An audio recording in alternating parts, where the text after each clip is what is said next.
News 18 prime में आपका स्वागत है। मैं हूं आपके साथ में नुपुर जारोली जैन। बुलेटिन की शुरुआत बड़ी खबर से करते हैं। राजस्थान में बड़ा प्रशासनिक फेरबदल हुआ है। 40 आईएएस अधिकारियों का तबादला कर दिया गया। कुलदीप रांका बने मुख्यमंत्री के प्रमुख सचिव। कार्मिक विभाग ने आदेश जारी कर दिए हैं और जोधपुर के कुलदीप रांका 1994 बैच के आईएएस अफसर है। बड़ी खबर, राजस्थान में बड़ा प्रशासनिक फेरबदल हुआ है। 40 आईएएस अधिकारियों का तबादला कर दिया गया। कुलदीप रांका बने हैं मुख्यमंत्री के प्रमुख सचिव। कार्मिक विभाग ने इसके आदेश जारी कर दिए और जोधपुर के हैं कुलदीप रांका, 1994 बैच के आईएएस अफसर है।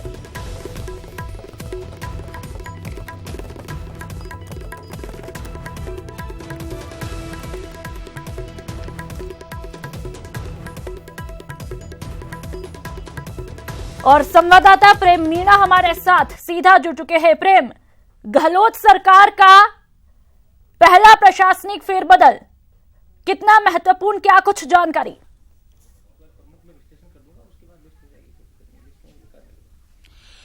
देखिए, मैं आपको बताना चाहूंगा, आज अशोक गहलोत सरकार ने अपना पहला बड़ा प्रशासनिक फेरबदल किया है। 40 आईएएस अफसरों के तबादले कर दिए हैं। इनमें से 3 जिलों के कलेक्टर भी बदल दिए गए हैं। आज दिन में ही इस बात के कयास लगाए जा रहे थे कि ब्यूरोक्रेसी में बड़ा बदलाव होगा। आज उस कयास को हकीकत में बदल दिया गया है।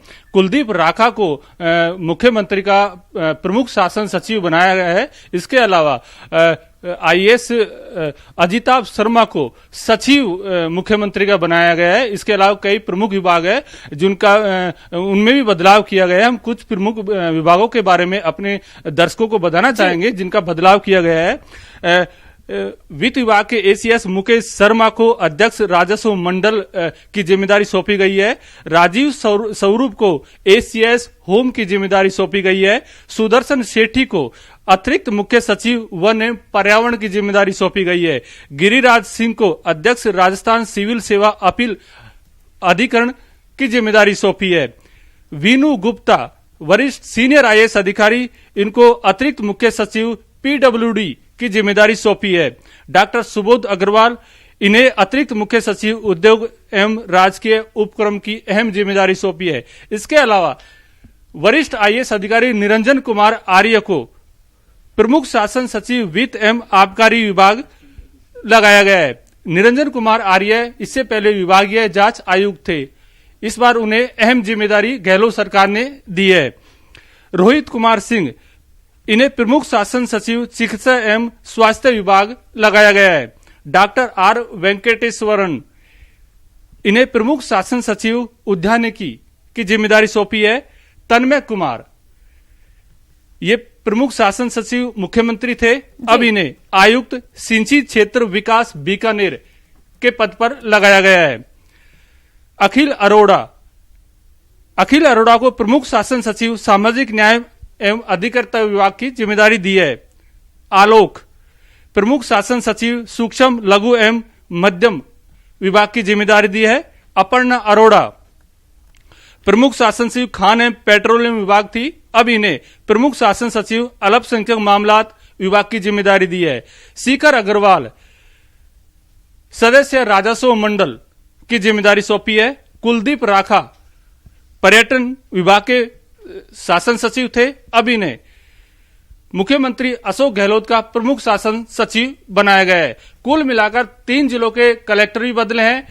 इस नए फेरबदल में क्या संभावनाएं मुख्यमंत्री अशोक गहलोत ने देखी है, इनका पूरा विश्लेषण हमारे वरिष्ठ साथी गोवर्धन जी से जानते हैं। गोवर्धन जी, आज गहलोत सरकार ने बड़ा फेरबदल किया है, 40 आईएएस अधिकारियों को इधर उधर से किया है, तो सरकारी जो लोक कल्याणकारी योजना है, जो कांग्रेस का एजेंडा था, उसे लागू कर। सवाल है, आखिर देश के किसानों का भला कैसे होगा? ये सवाल इसलिए क्योंकि राहुल गांधी ने देश भर के किसानों की कर्ज माफी का मुद्दा उठाया है।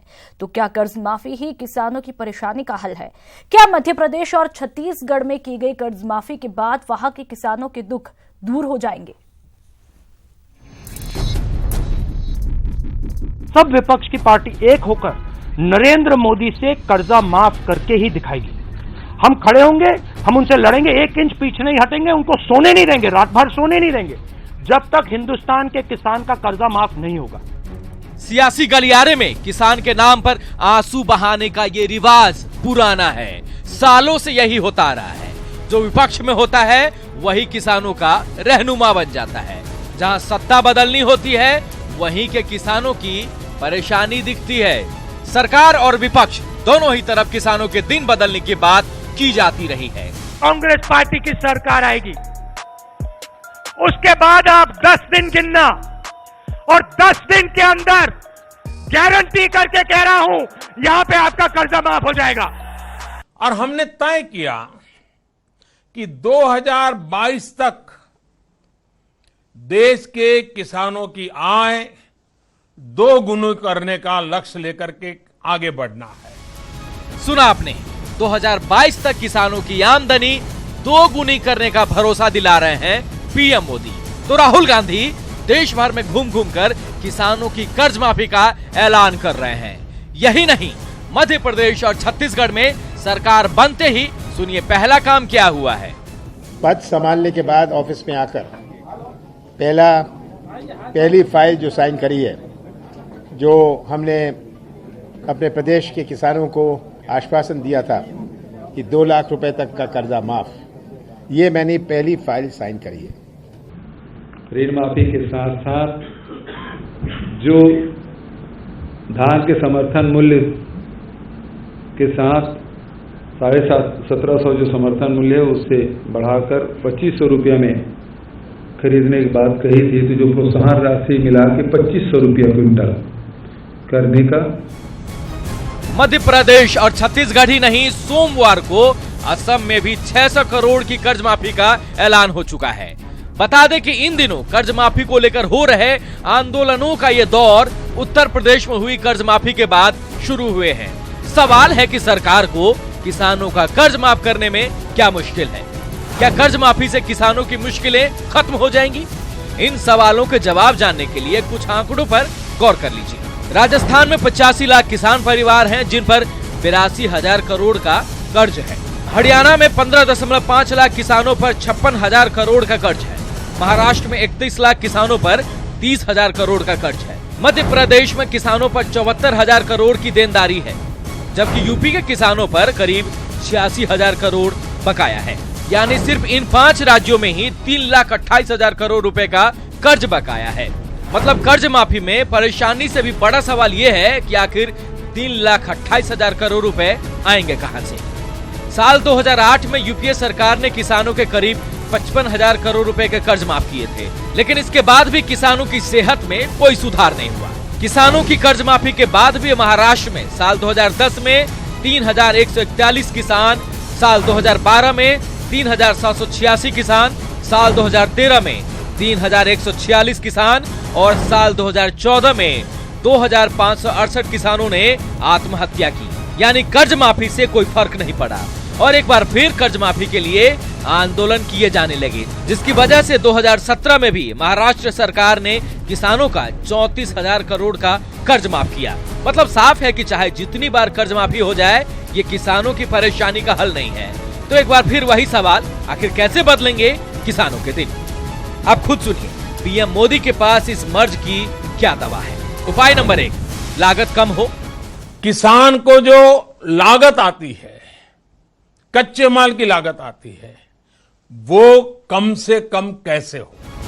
उपाय नंबर 2, उचित मूल्य हो। वो जो पैदा करता है, जो उपज करता है, उसका उचित मूल्य मिले।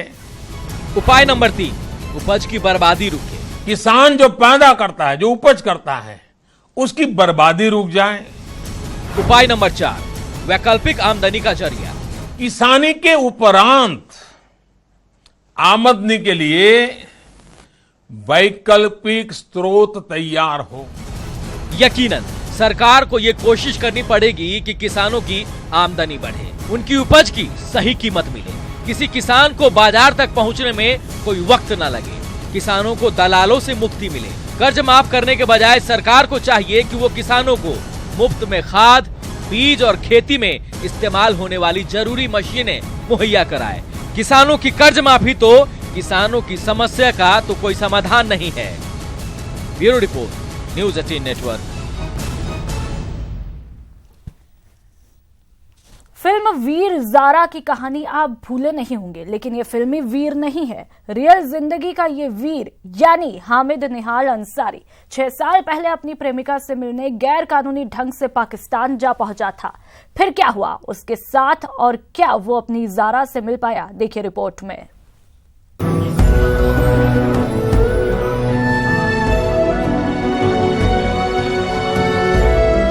छह साल बाद लखते जिगर सीने से लगा है, आंखों में सैलाब का आना तो लाजिमी है।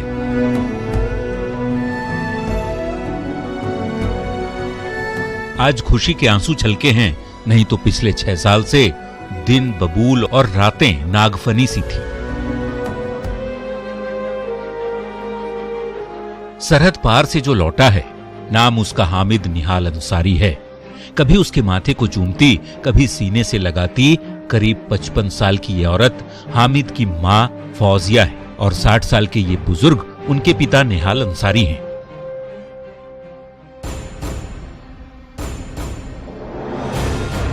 कहानी बहुत फिल्मी है, सरहद के इस पार से सरहद के उस पार तक फैली हुई, उल्फत में भीगी हुई, दर्द में डूबी हुई।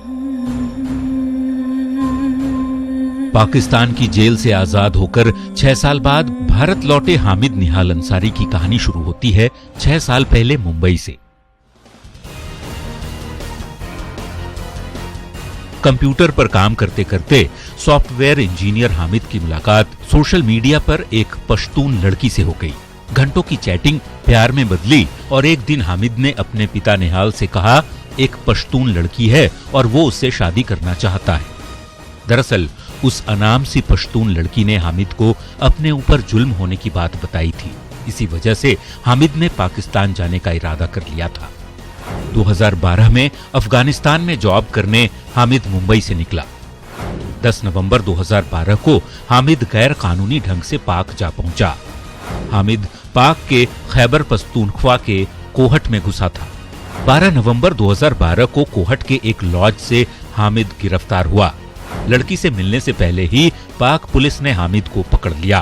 पाक पुलिस ने उस पर भारतीय जासूस होने का आरोप लगाया। गिरफ्तारी होने के बाद से ही हामिद पेशावर के जेल में बंद था। अखबारों के जरिए हामिद के घर वालों को उसके पाकिस्तान में होने की खबर मिली और फिर उन्होंने पत्रकार जतिन देसाई के साथ मिलकर हामिद को भारत वापस लाने की मुहिम शुरू की। इस मुहिम में सरकार से भी उन्हें पूरी मदद मिली। बहुत मामूली लोग हैं और जैसे ही हमें पता चला कि वो पाकिस्तान में कष्ट में है, संकट में है, तो हमने सबसे पहले भारत सरकार को ही गुहार लगाई और भारत सरकार ने पूरी तन्मयता से हमारा सहयोग किया। और जब जब भी हम उनसे मिलने के लिए ये दिल्ली गए, इवन सुषमा स्वराज मैडम से भी हम 5-6 मरतबा मिल चुके, तो हमेशा ऐसा लगा कि हम अपने घर के किसी बड़े सदस्य के पास हैं और वो हमारी रहनुमाई करें, हमारी सरपरस्ती के लिए हमारे साथ हैं। इशू जो है उसको हमको इंसानियत के तौर पर, इंसानियत के नजरिए से देखना चाहिए। हामिद के घर वालों को जतिन देसाई की और भारत सरकार की कोशिशों का साथ मिला और अब हामिद हिंदुस्तान में है, अपने परिवार के साथ है। लेकिन अफसोस, उसका प्यार अधूरा रह गया। हामिद जिस लड़की के लिए सरहद पार गया था, उससे उसकी कभी मुलाकात नहीं हो पाई। Bureau report, news 18 network. Mumbai के सरकारी अस्पताल में 8 लोगों की जान आग ने नहीं बल्कि खुद अस्पताल ने ले ली थी। सुनने में ये बात अजीब लगी लेकिन सच है, क्योंकि जांच में बात सामने आई है कि अस्पताल के पास अग्निशमन विभाग से एनओसी मिला ही नहीं था।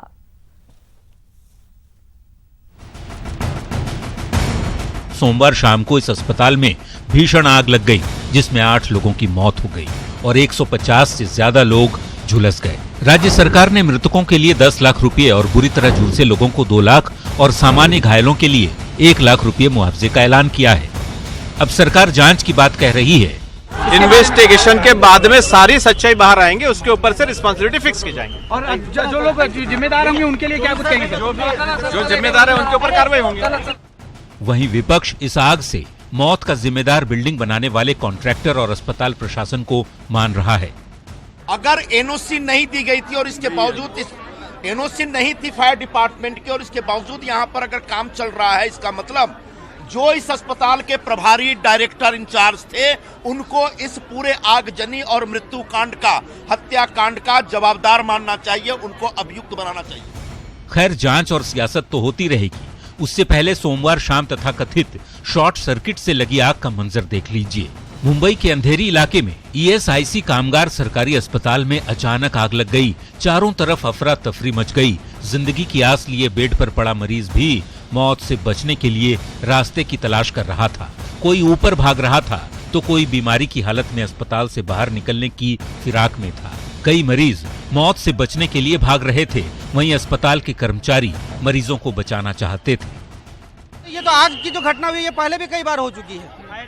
फायर एग्जिट नहीं है यहाँ पे, कोई स्लोप नहीं है यहाँ पे, और कोई इक्विपमेंट भी नहीं है बैकअप। नहीं, कल तो बचाने के लिए हमारे पास कुछ एक रस्सी तक नहीं थी, कुछ भी नहीं था। और यहाँ पे फायर और डिजास्टर मैनेजमेंट के कुछ भी इक्विपमेंट नहीं है और रैंप नहीं है। और यहाँ पे मतलब उनको पेशेंट को बचाने के लिए भी कल हमने बहुत माथापच्ची की, धुएं में पूरे मतलब हम खुद की जान जोखिम में डाल के यहाँ पे उनको बचाया हमने।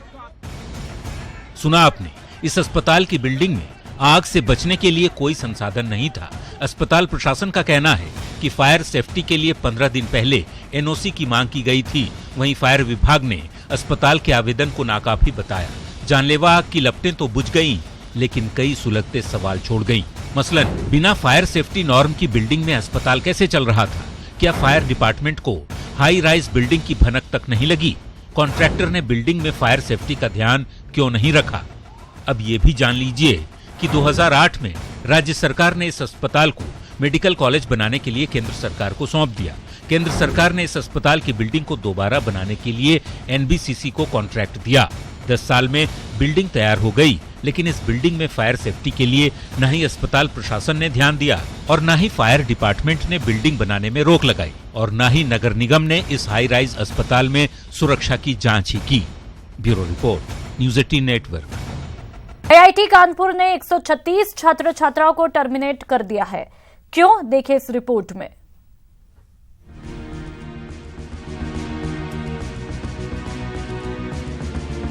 आईआईटी कानपुर इंजीनियरिंग की पढ़ाई करने वाले हर स्टूडेंट्स के लिए एक ख्वाब।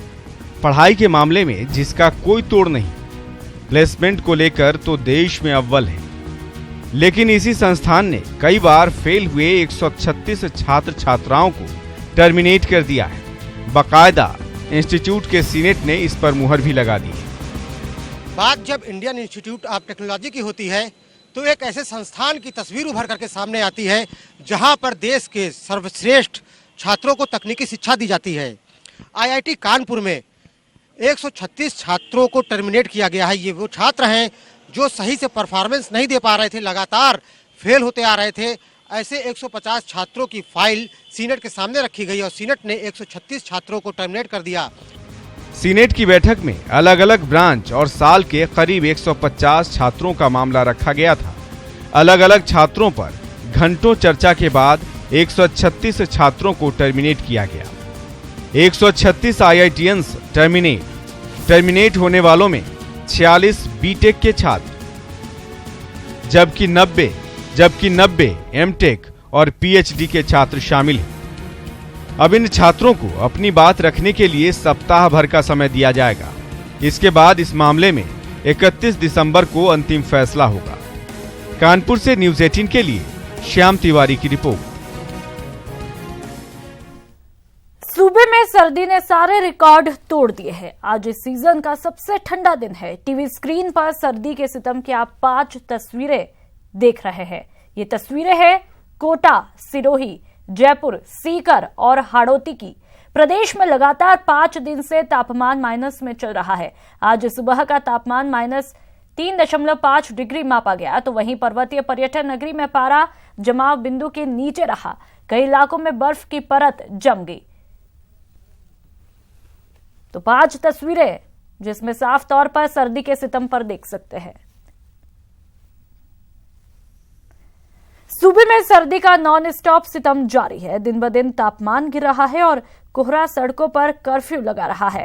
ठंड के टॉर्चर का आलम ऐसा है कि पारा -3 डिग्री तक लुढ़क रहा है।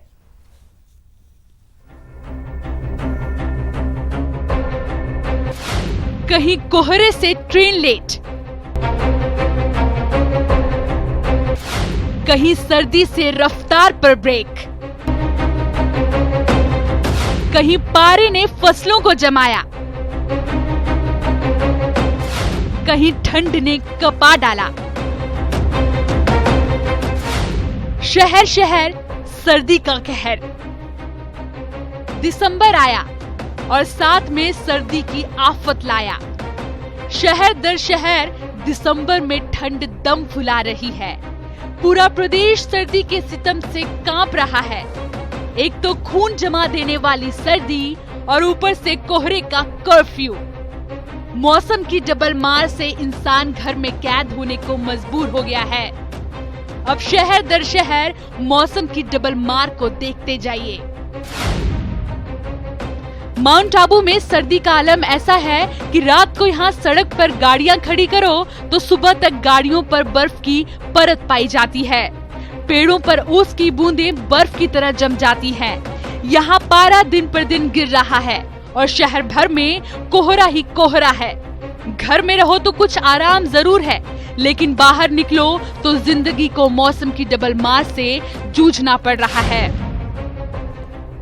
सीकर में सर्दी का सितम कुछ ज्यादा है। यहाँ -3.5 डिग्री का टॉर्चर जिंदगी पर ब्रेक लगा रहा है।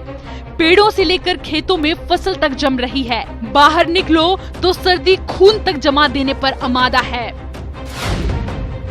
सर्दी के कहर से कोटा अछूता नहीं है। लोगों को यहाँ अलाव का ही सहारा है। कोहरे की वजह से उत्तर भारत से आने वाली ट्रेन कैंसिल की जा रही है। यहाँ फिर देरी से चल रही है। जयपुर में जमा देने वाली सर्दी कहर ढा रही है। यहाँ भी जगह जगह लोग अलाव जलाकर खुद को सर्दी से बचाते नजर आ रहे हैं। बेघरों के लिए यहाँ रैन बसेरे ठंड से बचने का एकमात्र सहारा है। अभी हम रेलवे स्टेशन के यहाँ पर हैं और आप देख सकते हैं कि लोग लगातार सर्दी के सितम से बचने के लिए जो अलाव है वो जलाकर जो तपते हुए नजर आ रहे हैं, क्योंकि राजधानी में जिस तरीके से तापमान में बढ़ोतरी हुई है उसके बाद में कोहरा तो हुआ ही है और इसके साथ ही सर्दी के जो तेवर है वो भी तीखे हुए हैं। लोग और बाहर जाएं तो हर हाल में ठंड की मार से बचना होगा। Bureau report, news 18 Rajasthan. और इस बुलेटिन में इतना ही। राजस्थान की बाकी खबरों को देखने के लिए आप विजिट कर सकते हैं हमारे वेबसाइट news18rajasthan.com। नमस्कार।